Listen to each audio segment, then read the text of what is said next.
Mais oui, les gars, je le savais. Mais par contre, je savais pas qu'il était derrière la fenêtre. Wesh, en plus, Kuma, il est immense. Comment ça, il se cache derrière la fenêtre? Tout le monde a dû le voir. Non, là, je suis dégoûté. Je suis dégoûté, ça veut dire qu'ils vont vraiment pas se croiser. En tout cas, je suis trop content parce que les théories, même si on n'était pas à 100%, qu'on n'avait pas 100% raison, tout ça, on l'avait dit. Salut la team et bienvenue pour un nouveau live. Aujourd'hui on a sorti le bob pour les nouveaux spoils de One Piece. Donc aujourd'hui on va parler du chapitre 1102. On va aborder un petit peu les spoils, voir ce qui va se passer. D'ailleurs il y a une grosse nouvelle, je pense que vous n'êtes pas passé à côté. Prochain chapitre c'est la fin du flashback de Kuma. Donc ça rentre en adéquation avec ce qu'on s'était dit. Il y avait deux probabilités. Et du coup, il y en a une des deux qui a été clairement validée, donc on va en discuter. Et sinon, juste après, on fait une petite analyse de la vidéo du Mont Corvo, la dernière vidéo, la dernière théorie du Mont Corvo. Et on va discuter un petit peu de ce qu'ils ont envie de parler. D'ailleurs, il y a Don Flamingo qui est au centre de leur vidéo. Donc voilà, on va pas reparler de l'info d'Oda par rapport à la réédition de One Piece. On va pas parler non plus de l'info d'Oda par rapport à Luffy et One Piece, enfin Luffy et Barbe Noire pour le One Piece, donc pour le combat final. Et effectivement, il y a l'air d'avoir une- quelque chose de caché derrière tout ce qui se passe. En tout cas, si on pense qu'on va avoir un combat simple et que l'un des antagonistes va gagner, hein, comme tout le monde le pensait, Luffy, et ben peut-être que ça va pas du tout se passer comme ça. Donc les gars, vas-y, on n'en parle pas plus dans l'intro et on passe directement à la vidéo. Donc let's go les gars. Donc voilà, on commence par les spoils. Donc les spoils, qu'est-ce qu'on a aujourd'hui? Chapitre 1102, fin du flashback de Kuma. Donc enfin, le flashback, pardon. Enfin, ce chapitre va mettre fin au flashback. Donc ça fait plaisir d'un côté. Donc nous, qu'est-ce qu'on avait dit? On avait dit qu'il y avait une possibilité pour que le flashback de Kuma dure très longtemps. Parce qu'il y avait énormément d'informations à traiter. Il y avait une deuxième possibilité où le flashback ne dévoilerait que la moitié des événements par rapport à Kuma, et après Kuma allait revenir dans le chapitre. Et à la fin du chapitre, peut-être, je sais pas, peut-être que s'il meurt ou s'il revient à la raison, on aurait les toutes dernières images du flashback. Donc peut-être que le flashback est découpé en deux parties. Et là, on apprend donc que le flashback est terminé et que dans le chapitre 1103 de One Piece, on aurait donc Luffy, qui réapparaît. En gros, voilà. Je cherchais mes mots, mais vous avez capté. En gros, Egghead, on est de retour dans le présent. Retour à Egghead, retourne avec Saturne. Qu'est-ce qui s'est passé? Est-ce qu'il y a une ellipse? Ça, c'est très probable. Est-ce qu'il y a eu une ellipse exactement comme précédemment dans l'arc Egghead, hein, quand, par exemple, avant d'avoir tout ce qui se passe dans le monde, avec Barbe Noire, Garp qui attaque la ruche, etc. Dès qu'on revient à Egghead après 8 chapitres, je crois, quasiment même plus, peut-être, non, 8 chapitres, je crois, et ben dès qu'on revenait, là on était carrément après, dans les événements de Egghead, on n'était pas dans le présent. Et d'ailleurs, est-ce qu'on va avoir des petites images de ce qui s'est passé pendant ces moments-là? Peut-être que ces moments-là qui ont été cachés, entre guillemets, vont servir à l'intrigue de l'arc et va nous permettre d'aller à la fin. Donc voilà, je vous ai dit un petit peu, maintenant il est temps d'attaquer les spoils en profondeur. Qu'est-ce qui s'est passé? Ah tiens, il y a des nouveaux spoils qui sont sortis. Ok, donc lisons ensemble tout ça. Alors, chapitre de One Piece, spoiler 1102, chapitre 1102, la vie de Kuma. Le chapitre se concentre sur la vie de Kuma et montre son point de vue sur les événements de Thriller Bark, Shabonji et la guerre au sommet, entre autres. Donc, comme j'avais dit, encore une théorie validée, je suis trop content. Ah, salut Théo, j'avais pas vu. Ouais, bienvenue dans le live. Bienvenue dans ce petit live où on va analyser un petit peu les spoils et aussi parler du Mont Corvo. Donc, bienvenue à toi, frérot. Installe-toi correctement et let's go pour les spoils. Donc je reprends. Du coup, dans le chapitre, comme on l'avait prévu, il y a beaucoup de personnes dont le Mont Corvo. Il y a Goji aussi qui en avait parlé, qui disait qu'on allait revoir le passé de Kuma par rapport à Thriller Bark, qu'on aurait tous les petits détails, qu'on reverrait les mêmes scènes et tout. Et moi, je vous avais dit que effectivement, il y a énormément de chances pour qu'on voit le point de vue de Kuma, mais par contre, on le verrait de manière très restreinte, parce qu'on pourrait pas s'attarder sur des éléments qu'on a déjà vus si ça ne sert pas l'intrigue. Au contraire, si on revoit ces éléments, c'est pour nous montrer les éléments qu'on n'a jamais vus. Donc on va pas se concentrer sur le fait de revoir Zoro, etc. On n'aura qu'une petite case et tout. Et là, d'après les spoils, ça s'est confirmé, je suis trop content. Donc let's go les gars. Du coup, on va bien revoir les événements de Thriller Bark et Shabonji. D'ailleurs, Shabonji, encore une théorie validée, c'est que je vous avais dit que je pense que le flashback allait se terminer à Shabonji.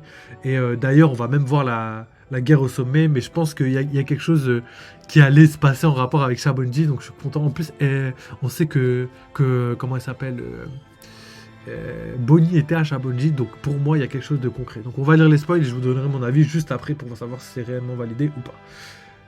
Avant qu'il n'envoie Luffy et son équipage en l'air, on voit Kuma dire que Luffy est le seul qui sauvera le monde, mais qu'il est arrivé trop tôt. Ouais, c'est légendaire. Comment ça, il est arrivé trop tôt? Comment ça, il est arrivé trop tôt? Comment il peut savoir quand est le moment opportun pour qu'il puisse sauver le monde? Est-ce que parce qu'il était trop faible? Ouah, ça c'est une information de malade, ça va me casser le cerveau. Donc déjà, juste ça, c'est légendaire. Comment Kuma peut être au courant de ce genre de choses? J'essaye de réfléchir, je vois pas quelque chose qui me saute aux yeux. En tout cas, il sait, ça fait écho à Roger qui lui-même était arrivé trop tôt sur l'île. Et du coup, il doit y avoir un moment. Mais est-ce qu'il va pas y avoir une ellipse? Ça me fait peur. Est-ce que Luffy ne pourrait pas perdre face à Barbe Noire comme dans les événements de ce que Oda a dit? Comme quoi, l'issue du combat entre les deux personnages dont il parlait, il nous a pas cité de nom, mais il a parlé de ces deux personnages pour le One Piece, avaient tous les deux pas vocation pour avoir quelque chose de facilement devinable, on va dire ça comme ça, même si vous m'avez compris, vous avez vu le texte et tout. Peut-être que ça va pas se passer comme on le pense. S'il avait deviné qu'il était Nika. Ok, ça, ouais, ça, je suis grave d'accord. Mais même les gens qui connaissent Nika, même les gens qui connaissent les légendes de Nika, ils peuvent pas savoir à quel moment c'est le bon moment. À part Roger qui est parti à Raftel, personne ne sait à quel moment exactement on peut savoir quand on a besoin de Nika. S'il avait deviné qu'il était Nika, il aurait senti que c'était pas encore le moment. En tout cas, pour moi, personnellement, je pense que tu penses pareil que moi, mais en tout cas, pour moi, il a deviné clairement que c'était Nika. Sinon, il aurait jamais aidé Luffy tout ce temps. Ça, je suis d'accord. Par contre, la temporalité. Comment il peut savoir que 1 année ou 2 ans plus tard, c'est pour lui le moment d'être là?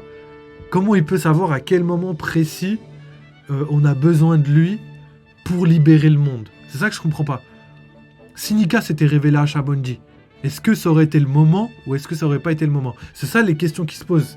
Et ça, c'est ultra important. Ça veut dire qu'en fait, il connaît Nika, mais ça veut dire aussi qu'il connaît plus de choses. Il connaît peut-être l'utilité de Nika, pourquoi tout le monde attendait Nika, pourquoi Roger attendait Nika, et pourquoi il avait besoin de temps pour atteindre ses objectifs. Est-ce qu'il dit ça? Parce que là, la phrase, c'est « il est arrivé trop tôt ». Mais est-ce qu'il a dit il est arrivé trop tôt parce qu'il était trop faible, ce qui est compréhensible, pour libérer le monde il faut être fort, donc il a dû lui dire voilà t'es pas encore prêt, donc quand tu seras prêt ce sera le moment, ou est-ce qu'il a dit ça pour une autre raison? C'est ça là, le point important. Donc voilà, ensuite on a Vegapunk s'est opposé à l'effacement total de la personnalité de Kuma, mais Kuma ne souhaite pas s'arrêter là parce qu'il a fait sa paix. Qu'est-ce que ça veut dire parce qu'il a fait sa paix? Ça veut dire quoi il a fait sa paix? J'ai pas capté. Mais en gros, peut-être qu'il est en paix avec lui-même et qu'il a pas... J'ai pas compris. Je sais pas pourquoi. L'espoir. Et là, ça fait quelques semaines. Après, moi, je suis content de leur travail et tout. Ils font un superbe travail. Mais si j'ai le droit à une petite critique, ouais, je les spoil. Vous mettez des devinettes dans des trucs, normalement, ça doit être concret. Ça me tue. Alors, peut-être que dans le chapitre, on va savoir pourquoi il a protégé le Sunny. Ouais, bah pour moi, on va savoir tout ce qu'on connaissait pas et qu'on savait pas, on va le savoir dans le chapitre. Et si on le sait pas, ça veut dire que c'est clairement une information qu'on peut pas dire pour l'instant parce que c'est trop important. Truc de ouf. Mais si tu sais ce que ça veut dire, Kuma ne souhaite pas s'arrêter là parce qu'il a fait sa paix, je veux bien une définition. Mais peut-être qu'il était en paix avec lui-même et qu'il voulait quand même exécuter cette petite chose parce que ça lui tenait à cœur de créer des pacifistas pour rendre le monde pacifiste. Il voulait aider à la pacification du monde. Voilà. Alors, Vegapunk décide de mettre les souvenirs de Kuma dans la bulle Poe qu'on a vu avant Egghead. La bulle Poe. Avant Egghead. Wesh. Comme ça, avant Egghead. C'est quoi la bulle Poe? Frère, voilà, ils font des devinettes, je suis mort de ouf. Mais en tout cas, encore une théorie qu'on n'arrête pas de parler. Je suis grave content, merci de confirmer. Donc nous, notre théorie, c'était quoi? Je vous la rappelle en minimum de phrases possibles. Pour moi, Kuma peut revenir à la vie grâce à la technologie de Vegapunk qui avait gardé la bulle de souvenir dans un coin pour pouvoir peut-être plus tard, avec une technologie plus avancée, lui réintégrer. Donc moi, je le voyais à peu près comme ça. Je le voyais pas tout à fait comme ça, mais avec les informations qu'on a, c'est toujours d'actualité dans ce sens-là. Ensuite, il y avait énormément de choses qui me faisaient penser à ça. C'est que déjà, on avait vu que Vegapunk voulait pas tuer quelqu'un et si le pouvoir sauvegarder ses souvenirs pouvait peut-être le sauver un jour, je pense qu'il l'aurait fait. Donc voilà, il y a beaucoup de choses. Moi, je pensais que Vegapunk avait quand même réussi à trouver, vu qu'on sait qu'il avait fait des clones, vu qu'on sait qu'il a réussi à partager sa conscience entre les clones et entre sa conscience à lui-même.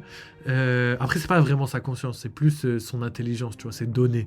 Il peut partager ses données avec ses clones. Du coup, moi, je pensais que Kuma, vu qu'il avait réussi à cette technologie par rapport à ses clones, je pensais qu'il pourrait faire la même chose avec Kuma. Mais du coup, maintenant qu'on a les infos, c'est pas tout à fait ça. Mais c'est pas grave, ça veut dire que quand même, Vegapunk a tout fait pour sauvegarder Kuma, et peut-être qu'un jour, Kuma pourra, j'espère, retrouver son intégrité mentale grâce à Vegapunk, qui est l'un de ses plus grands amis, entre guillemets, et grâce à Bonnie aussi, qui, elle, pourrait lui donner son intégrité physique grâce à son pouvoir qui permet de rajeunir les choses non vivantes de manière permanente et les choses vivantes de manière temporaire. Donc voilà.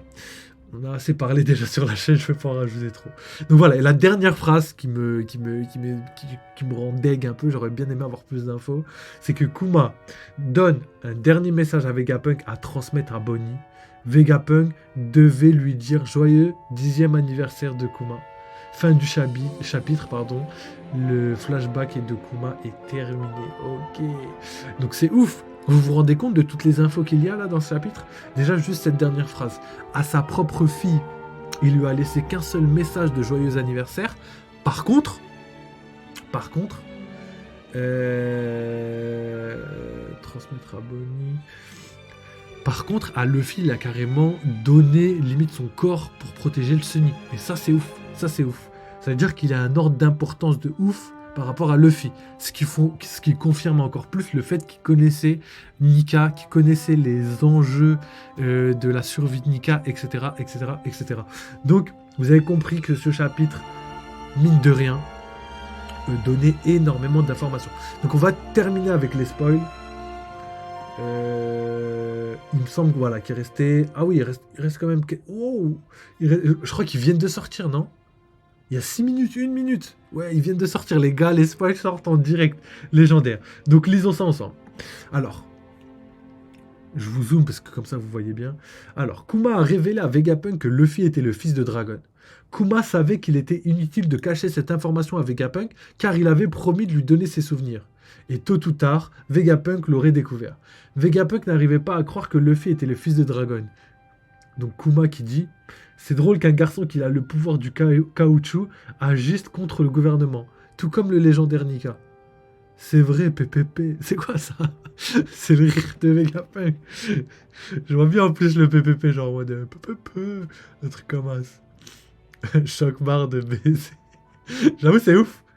C'est ouf. Donc Vegapunk est au courant de Nika. C'est pour ça que quand il a vu l'affiche, quand il a parlé à Luffy de Nika, il n'a pas été surpris du tout. Et vu que lui est très intelligent et connaît quelques quelques données sur le siècle oublié. C'est légendaire de voir que tout concorde et la cohérence aussi, la cohérence envers Vegapunk qui lui n'a pas été surpris. Il n'a pas dit quoi? Sérieux? Vegapunk, c'est toi Luffy, Nika, machin chose. Il est au courant de tout, même pour le fils de Luffy et tout, et je suis choqué. Ok, scène de Shabonji. Luffy. Je n'ai pas pu les sauver, pas un seul de mes Nakama, ça c'est ouf. Kuma dans sa tête. Ce n'est pas du tout vrai. Tu n'es tout simplement pas prêt pour le nouveau monde. Ne viens pas avant d'être prêt car tu es l'homme qui pourrait jouer et sauver le monde. Ok, merci de confirmer ce qu'on disait tout à l'heure parce que ça mettait énormément de doutes. Donc ok, la phrase où il disait ce n'est pas encore le moment, tu n'es pas encore prêt, je sais plus ce qu'il avait dit du coup, mais en gros c'était juste parce qu'il n'était pas assez fort. Voilà, basta. C'était obligatoire que ce soit ça parce que le contraire aurait été pas incohérent mais aurait été trop bizarre que Kuma ait trop d'informations comme ça. Donc parfait. Alors juste avant la guerre de Marineford, Kuma et Vegapunk se sont dit au revoir. Vegapunk a programmé Kuma pour qu'il se batte contre les pirates de Barbe Blanche dans la guerre au sommet, mais Kuma a demandé à Vegapunk de le programmer aussi pour protéger le Thousand Sunny. J'aimerais beaucoup voir grandir le chapeau de paille, mais comme je ne peux pas le faire, je veux au moins protéger leur maison. Ok, on a notre réponse frérot. Wesh Théo, on a notre réponse. On a notre réponse. On voulait savoir pourquoi ils avaient protégé le Sunny dans la vraie vie, il y a plus de 10 ans. Hein. Franchement, plus de 10 ans, facile. Hein. Je dirais même 12, 13 ans. Hein. Et au final, on le sait pourquoi maintenant, légendaire. Mais largement plus, en plus. J'ai dit 10 ans, mais il y a 10 ans, c'était Dressrosa. Donc on peut dire 16 ans. Hein. Mais même plus que ça, parce qu'après, il y a eu Marineford et tout. Franchement, on peut être à 18 ans. Ouais, là, je pète les plombs. Comment le manga peut durer depuis aussi longtemps. Ok, let's go. Alors, Kuma et Vegapunk se dit au revoir. Ok, donc tout a été programmé. J'aimerais beaucoup. Ok, Kuma, pourquoi as-tu autant confiance en Luffy? Je sais que Nika n'est qu'une légende, mais j'ai promis à Bonnie qu'un jour, un guerrier de la libération viendrait la libérer. Les actions de Luffy m'ont ému. Je pense que c'est un homme qui pourrait finir par changer les mers un jour. Encore, les frères, là, je suis trop content parce que tout concorde. À chaque fois, on fait des prédictions de ce qui pourrait se passer dans les prochains chapitres. Et là, quasiment tout ce qu'on a dit est en train de se réaliser. D'ailleurs, il y a même quelque chose de plus ouf. C'est ce que j'ai dit par rapport à la fin de l'arc de Egghead. J'avais dit... Comme quoi Bonnie et Kuma, toute leur vie, elle a été triste et douloureuse. Bonnie a perdu sa mère, même si elle était enfant et qu'elle l'a pas vraiment ressenti. Elle a grandi sans mère. Kuma a perdu sa femme, il a perdu ses parents. Il a perdu sa liberté pendant un très long moment. Enfin, il l'avait pas, il l'a gagné et après il l'a reperdu. Il a dû combattre, il a dû élever sa fille. Il a perdu, même il a pas pu avoir un enfant avec comment elle s'appelle, Ginny. Du coup, ça faisait un parallèle sur le fait qu'ils ont fait que souffrir et tout ce temps, ils pensaient qu'à une seule chose, au guerrier légendaire Nika. Et du coup, moi, je me suis dit, de la part de l'auteur, ce serait tellement légendaire qu'à la fin de l'arc d'Egghead, les personnes qui les libèrent tous les deux, ce serait Luffy en mode Nika qui libérait Bonnie et qui libérait Kuma. Et d'ailleurs, j'aimerais tellement que ça se passe comme ça, mais j'ai l'impression que ça va être difficile de retrouver Kuma. Je pense que c'était une perte nécessaire pour le manga. Mais je m'avoue pas vaincu. J'ai encore espoir et je garde ma théorie valide jusqu'à l'invalidation totale que Kuma peut revenir. Je l'espère, les gars. Je pense qu'il va revenir. Et comme j'arrête pas de le dire, Oda, frérot, t'as tellement laissé la vie à tellement de personnages que Kuma, c'est le seul personnage que je pense que tout le monde devrait avoir envie qu'il revienne à son intégrité. Tout le monde aimerait. Franchement, c'est, je crois, la personne qui a le plus souffert. Le fait de pouvoir lui donner un petit peu de raison d'être là, ce serait cool, non? Surtout que son rêve, c'était de voir Nika, de protéger Nika, d'aider Nika.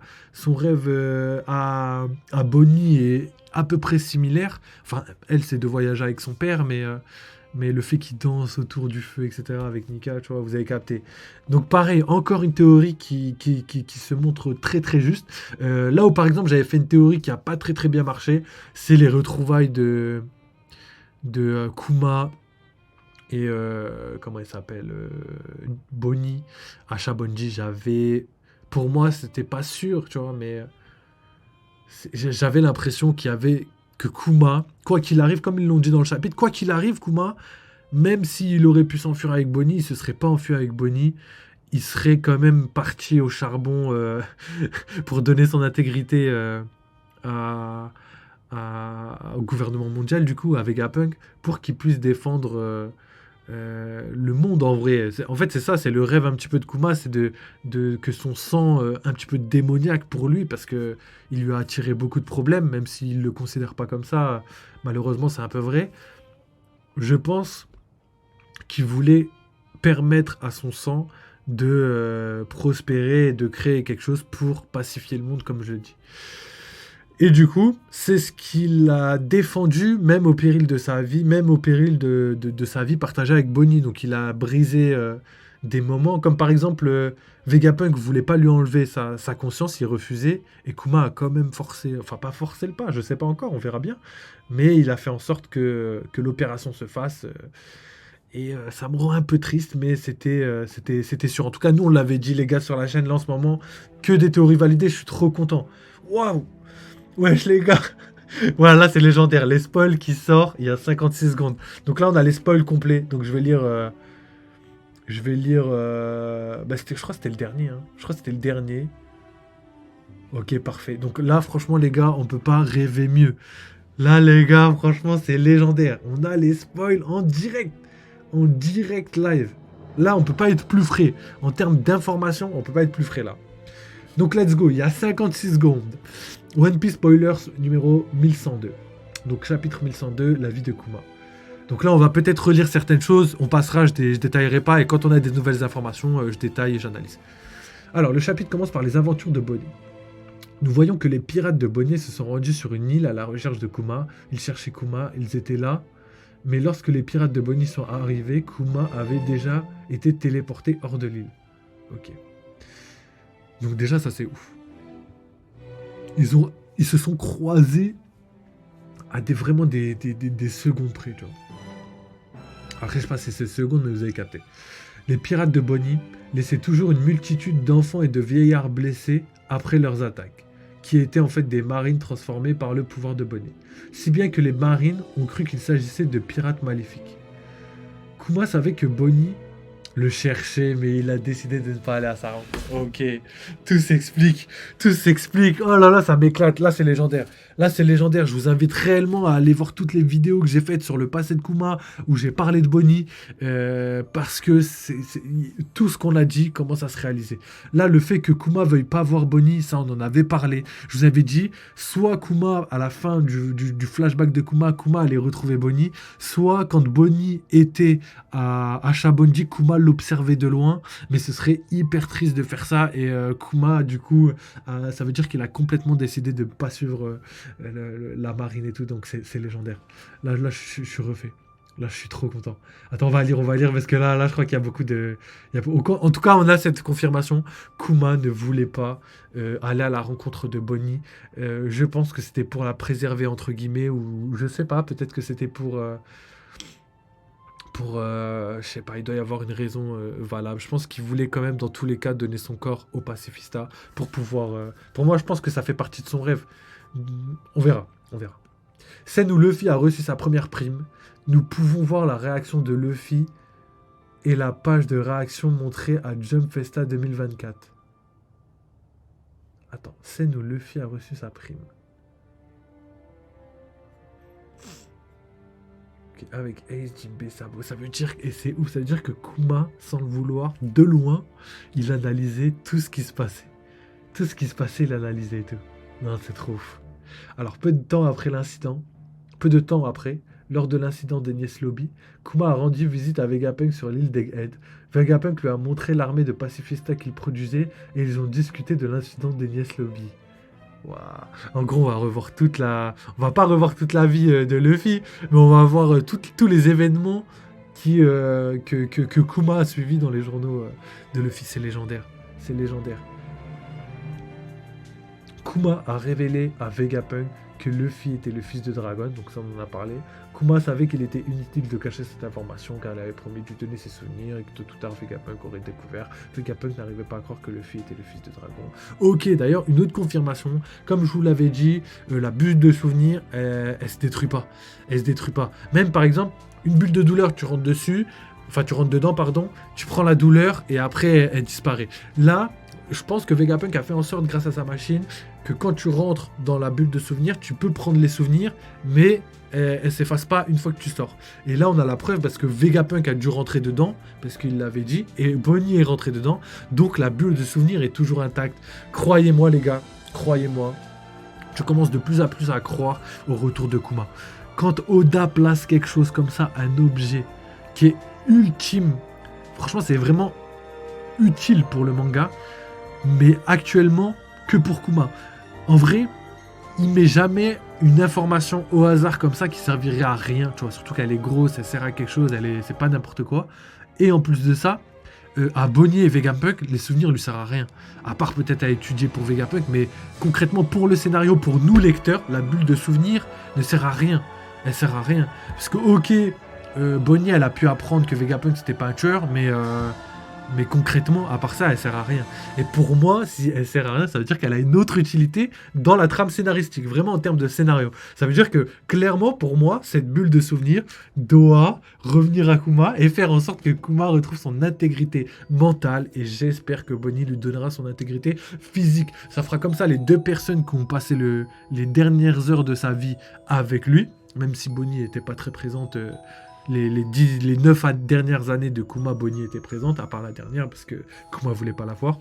Et Vegapunk était présent, du coup, les 2 dernières années, si je me trompe pas, à peu près, avec truc. Donc, c'est les personnes, pour moi, qui sont, entre guillemets, plus importantes. Et Dragon, malheureusement, c'est une personne ultimement importante pour Kuma, mais au vu de la situation, il pouvait pas... Il pouvait pas se voir, il pouvait rien faire. Même s'il se voyait, il pouvait pas parler, il pouvait rien dire. Donc, voilà. Donc retournons. Vegapunk n'arrive pas. Ok. Donc. C'est drôle. Ok, donc là on parle vraiment de ce qui se passe. Tout ce qu'on a dit, je crois, tout ce qui est là, c'est les informations qu'on a lues dans le premier spoil. Pacifista, ok. Kuma a révélé. Et ok. Fils de Dragon. Mais c'est ouf que Vegapunk t'arrivais pas à croire que Luffy était le fils de Dragon. Mais c'est drôle quand même. Parce que c'est vrai, Dragon on le voit vraiment pas du tout comme étant père. Et du coup ça les gars, ça c'est ouf. C'est vrai, même nous lecteurs on se dit mais wesh Dragon, il est là, il va se poser avec une go. Non, il y a une raison les gars. C'est drôle qu'un garçon qui a le pouvoir du caoutchouc agisse contre le gouvernement. Tout comme le légendaire Nika. C'est vrai, du coup on a les mêmes mots que précédemment. Puisque nous revenons à l'incident de Thriller Bark, nous voyons le point de vue de Kuma. Kuma a vu l'équipage au chapeau de paille combattre Moria. Après l'incident, Kuma a reçu un appel au Denden Mushu lui ordonnant de se préparer à la guerre contre Barbe Blanche. Nous voyons... Ok. Du coup, ça invalide... Je crois que c'est une théorie du bon corps. Je vous le dis juste après, attendez. Shabondi.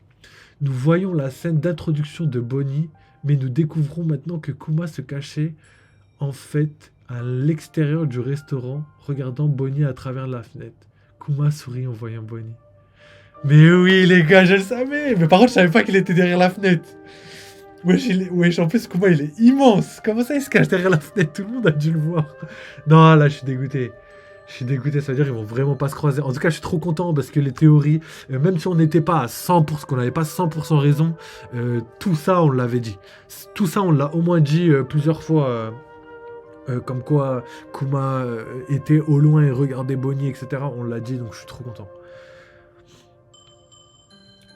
Et Kuma, il dit elle est devenue une pirate forte. Et ouais, c'est vrai qu'elle est vraiment balèze. Kuma a entendu parler de l'incident des dragons célestes. Il s'est donc immédiatement rendu sur le toit de la vente aux enchères humaine et a regardé à l'intérieur. Kuma a été choqué de découvrir que Luffy avait frappé un dragon céleste pour protéger un homme poisson. C'est un acte de rébellion que personne n'a pu faire depuis des siècles. C'est légendaire. C'est légendaire. Je sens que ce chapitre va être ouf. Les gars, ça va être légendaire. Dites-vous que là, toute l'année, on a mangé que des chapitres de malades. Et là, le dernier... Non, je crois qu'il reste encore un chapitre après. Et en fait, on va avoir le retour des Mugiwara dans le manga, quoi, tout simplement. On va être retour avec Aide, retour au présent. Donc là, on va avoir un chapitre légendaire et encore un autre chapitre. Franchement, c'est légendaire. Là, Oda, il est trop fort.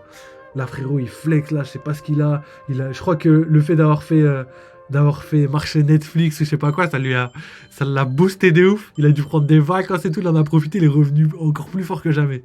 Là, franchement, toute la fin d'année après la sortie de Netflix, là, après le mois de pause qu'il a fait et tout, il nous a sorti que masterclass sur masterclass. Franchement, si on a ça tout le reste du manga, frère, prends un mois tous les ans. Franchement, Oda prend un mois tous les ans. Au calme, hein, là, tu peux te permettre. Hein. Ensuite, nous voyons l'incident de Shabonji. Kizaru, Sentomaru, Pacifista vs l'équipage de Luffy, point de vue de Kuma. Luffy, je n'ai pas pu, ok, donc c'est la phrase qu'on a dit, je n'ai pas pu les sauver, pas un seul de mes Nakama. Et Kuma se dit, ce n'est pas du tout vrai, tu n'es tout simplement pas prêt pour le nouveau monde. Ne viens pas avant d'être prêt, car tu es l'homme qui pourrait un jour sauver le monde. Légendaire. Egghead. Saturne a ordonné à Vegapunk d'installer un interrupteur d'autodestruction supplémentaire sur Kuma au cas où Vegapunk... Wesh les gars, mais c'est un truc de baiser. Même ça, on l'a dit les gars. Je vous l'ai dit, ça je vous l'ai dit plusieurs fois. Je vous ai dit, Kuma dans tous les cas, il pourra pas s'enfuir parce que je connais Saturne. Je le connais. On a parlé ensemble. Et ce gars-là, c'est un gars, il prend trop de précautions. Jamais il va se dire, ok, on le laisse dans le monde comme il veut et basta. Non, il va faire des... Moi, je pensais à quoi? Je pensais pas à une bombe d'autodestruction. Ça me fait vraiment penser à C16 et le Docteur Gero, là, dans Dragon Ball. Moi, je pensais plutôt que c'était, je sais pas, pour mettre en pause, tu vois, quelque chose qui pourrait, je sais pas, je sais pas, le mettre KO, pas le mettre KO, mais tu sais, une puce dans le cerveau qui, bam, tu vois, hop, et tu fais un peu de dodo, et voilà, tu vois. Comme ça permet de l'arrêter si jamais il veut s'enfuir, ou si jamais il veut faire quelque chose. Moi, j'avais même pensé à une balise GPS, ça m'aurait vraiment pas étonné. Mais du coup, il a mis une bombe d'autodestruction, et ça, c'est légendaire, parce que tout ça, on l'a dit, les gars, Saturne, jamais, quoi qu'il arrive, aurait laissé Kuma partir. Et surtout que Bonnet s'était enfui, et que eux, ils étaient au courant en premier, je pense, que Bonnet s'était enfui, avant même que Kuma soit au courant. Et du coup, il aurait fait tout ce qu'il fallait pour pas la laisser s'enfuir. Donc voilà les gars, que wesh, là je suis trop content. Là enfin, après toutes les théories qu'on a faites, enfin on a vraiment énormément de théories confirmées. Et c'était logique. Donc let's go. Donc on a dit donc un interrupteur d'autodestruction supplémentaire sur Kuma. Donc Vegapunk a essayé de négocier d'autres méthodes pour que Kuma puisse conserver sa conscience, mais Saturne a incité pour que l'esprit de Kuma soit effacé. La suite, Saturne, donc on a la 3e page. Je suis aussi un scientifique, ça ne sert à rien d'essayer de me mentir, Vegapunk. Le dernier jour de leur vie normale, juste avant la guerre au sommet de Marineford, Kuma et Vegapunk se sont dit au revoir. Vegapunk a programmé Kuma pour qu'il aille se battre contre les pirates de Barbe Blanche dans la guerre de sommet, mais Kuma a demandé à Vegapunk de le programmer aussi pour protéger le Thousand Sunny. Par contre, ça veut dire qu'on va pas savoir qu'est-ce qu'il est en train de faire, Kuma, là. Par exemple, là, l'épisode 1088, on l'a regardé sur la chaîne. On a vu que Kuma, il avait... il avait pas de mission au moment où il a été récupéré par les squads de Dragon. Donc, Nord, Sud, Est, Ouest. Karasu, Bello Betty, Morley et Lindbergh. Donc, les 4 généraux de l'armée révolutionnaire n'ont pas servi, entre guillemets, ont pas eu de mal à le récupérer, à le transporter, à l'amener sur l'île. Mais à un moment donné, on l'a vu dans les scans, Kuma décide de partir. Et pour moi, c'est parce qu'il avait, il y avait quelque chose, tu vois. Il y avait quelque chose. Donc, est-ce que c'est parce que quand tu rentres dans la bulle de souvenirs, peut-être que les souvenirs repartent à leur propriétaire? Peut-être, hein. Peut-être, parce qu'on a vu que si jamais tu rentres pas dans une bulle de douleur, la douleur repart à son propriétaire. Est-ce qu'il s'est passé la même chose? Je sais pas, mais en tout cas, je pense pas que ce soit ça, parce que si ça aurait été ça, il aurait pu discuter avec Dragon et il aurait dit... Après, non, parce que d'un point de vue scénaristique, c'est mieux de partir sans rien dire. Donc, à voir peut-être. En tout cas, ce qui est sûr, c'est que Là, on voit qu'il n'y a qu'une seule mission intégrée dans la tête de Kuma, alors que pas du tout. Il y a une deuxième mission. Il a désobéi à ses amis de l'armée révolutionnaire. Il a désobéi à des dragons célestes. Donc là, ça veut dire qu'il a une mission qui est au-dessus de tout ça. Et au-dessus de tout ça, à part Bonnie, à part Nika, etc., je vois pas. Est-ce qu'il est en train de dysfonctionner? Ce qui m'étonnerait. Est-ce qu'il y a quelque chose d'autre, les gars? Il y a quelque chose d'autre. Posez-vous cette question, les gars. Je pense que tout ça, c'est pas pour rien. Et là, je suis vraiment refait. Je vais essayer de sortir demain cette vidéo-là. Oh, je suis trop content. Donc, let's go. Alors... Aussi pour protéger le Thousand Sunny. Donc on l'avait lu, j'aimerais beaucoup voir grandir le chapeau de paille, mais comme je ne peux pas le faire, je veux au moins protéger leur maison. On l'a déjà vu. Kuma, pourquoi as-tu autant confiance en Luffy? Je sais que Nika n'est qu'une légende, mais j'ai promis à Bonnie qu'un jour le guerrier de la libération viendrait la libérer. Les actions de Luffy m'ont ému. Je pense que c'est un homme qui pourrait finir par changer les mers un jour. Ça aussi on l'a vu, mais en plus petit. Et franchement... Là, le prochain chapitre, on n'aurait pas dit. Quand on a lu la première page des spoils tout à l'heure, avant d'avoir les 4 pages, on sentait pas le chapitre aussi fort en émotion, aussi fort en scénarisation, aussi fort en moments impactants. Franchement, là, par contre, on a vraiment quelque chose de colossal. Franchement, le flashback de Kuma, je le répète, même moi, j'avais du mal à l'avouer au début, quand mon pote m'a dit le meilleur flashback du manga, c'est le flashback de Kuma. Et c'est vrai que les gars, même le Oden, même si l'émotion était très forte dans les autres flashbacks, celui-là, il apporte tellement de choses, mais tellement de choses. On touche à toutes les zones du manga. On parle des Shishibukai, on parle de God Valley, on parle des Tenryubito, on parle des scientifiques Vegapunk, tout ça, on parle des pirates, je crois qu'on voit tous les personnages les plus importants du manga sont dans le flashback. Et juste ça, je trouve ça colossal. Merci Oda, encore une fois, merci, c'est légendaire. Donc on continue. Donc Kuma a donné sa mémoire à Vegapunk, il l'avait promis, donc ça on l'a déjà lu, une copie de la mémoire originale. Okay. Et ça, regardez les phrases exactes. La mémoire de Kuma est comme une copie de la mémoire originale. Ça, gardez ça. Si c'est dit comme ça, c'est pas pour rien. Le retour de Kuma, je pense que si le retour de... Franchement, ce sera la meilleure théorie que j'ai théorisée sur la chaîne. Le retour de Kuma, je vous l'ai dit, parallèle avec le Christ, parce qu'il aime la Bible, parce qu'il prend toute la douleur sur lui exactement comme dans la Bible, le Christ avait fait exactement la même chose. C'est pour ça qu'on l'a torturé, etc. C'est pour ça qu'il a été crucifié. Et en plus de ça, il a ressuscité le Christ. Et là... Le parallèle, les gars, tout rentre en adéquation avec ça. Donc je pense sincèrement que ça va se passer. Donc let's go. Donc Kuma n'oublie rien en l'extrayant avec ses pouvoirs. De plus, la mémoire disparaît lorsque quelqu'un la touche. Ok, ça c'est autre chose. Ok. Donc la mémoire disparaît lorsque quelqu'un la touche. Donc là, ça invalide tout ce que je viens de dire. Mais non. Si quelqu'un touche la mémoire de Kuma, ça disparaît, mais peut-être... Je sais pas. Soit il peut y avoir des copies, d'autres copies, parce que Vegapunk a dû étudier, etc. Ou sinon, Bonnie a tout vu. Et il n'y a plus de bulles. À voir. Peut-être que Oda nous met une feinte, ou peut-être que clairement il va pas revenir et c'est foutu. À voir les gars, putain, franchement, moi j'y crois encore. J'attends de voir le chapitre, j'attends de voir comment ça se passe. Mais s'il est capable de faire une copie de la mémoire originale, peut-être qu'il a une copie très spéciale cachée pour pouvoir la garder. Mais enfin, il y a trop de trucs. Il y a trop de trucs qui me fait penser à ça. En tout cas, si c'est pas validé, tant pis. Mais je garde espoir encore. Alors, Vegapunk a donc développé un système pour l'observer et l'étudier sans toucher la sphère de mémoire elle-même. Alors que Kuma sort ses souvenirs, on voit défiler devant lui la vie entière de Kuma et tous les visages des gens qu'il aime. Son père, sa mère, son frère, sa soeur, Ivankov. Oh non! Ah là, c'est hardcore! Là, c'est hardcore, ça veut dire que le seul moyen de la sauver... En plus, il y a quelqu'un qui a dit ça. Je sais plus qui a dit ça.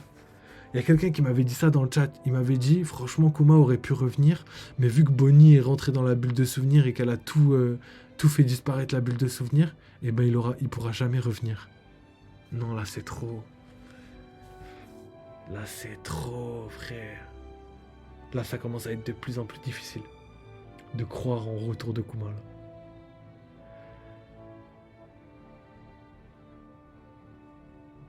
Est-ce que Oda aurait pas fait exprès pour nous mettre une feinte? Mais ça voudrait dire que ce serait encore plus triste. Ce serait encore plus triste. Ça veut dire que Kuma il va pas revenir. C'est-à-dire que malgré tout ce qu'il a fait, tout ce que... Non, c'est trop. Alors, puis dans une scène très émouvante, on voit Vegapunk tirer le levier d'une machine en larmes. La machine a commencé à effacer la conscience de Kuma. Des rayons de lumière brillent sur l'île d'Egghead. Donc c'est clairement un parallèle avec Frankenstein. Vous avez capté la création, les éclairs, le savant fou, etc. Tous les scientifiques et Sentomaru prièrent, saluaient ensemble. À la dernière page du chapitre, le flashback se termine et nous nous retrouvons dans la salle de Nikyu, sur l'île d'Egghead. La sphère, oh là là, la sphère avec la mémoire de Kuma a disparu et benée pleurant sur le sol. Le chapitre s'est terminé. Oh non, c'est trop. Ça y est, c'est mort. Elle a tué Kuma. Bonnie, elle a tué Kuma. Je crois que c'est la pire chose qui pourrait arriver. Là, je crois que j'ai plus d'espoir. J'avais des espoirs encore et tout, mais là, frère, qu'est-ce que tu veux? Qu'est-ce que tu veux? Elle est rentrée dans la bulle, wesh. Mais pourquoi t'es rentrée dans la bulle? En gros, je crois que c'est Goji qui a dit ça. Et il avait entièrement raison. La bulle de souvenir, elle servait uniquement pour remplacer les lettres que Kuma a envoyées pendant l'année où il a disparu. Parce qu'en fait, les lettres, elles sont jamais arrivées à leur destinataire, mais grâce à la bulle de souvenir, elles ont pu arriver à son destinataire. Donc maintenant, on a l'utilité de la bulle de souvenir, et maintenant qu'on sait ça, j'arrive plus à en croire au retour de Kuma. Je crois que pour moi, c'est terminé. Par contre, si on veut espérer peut-être un retour, même si c'est quasiment impossible, là franchement, il y a 99% de chances qui reviennent pas Kuma, mais il y a un truc qui pourrait le faire revenir, c'est que Kuma n'a pas...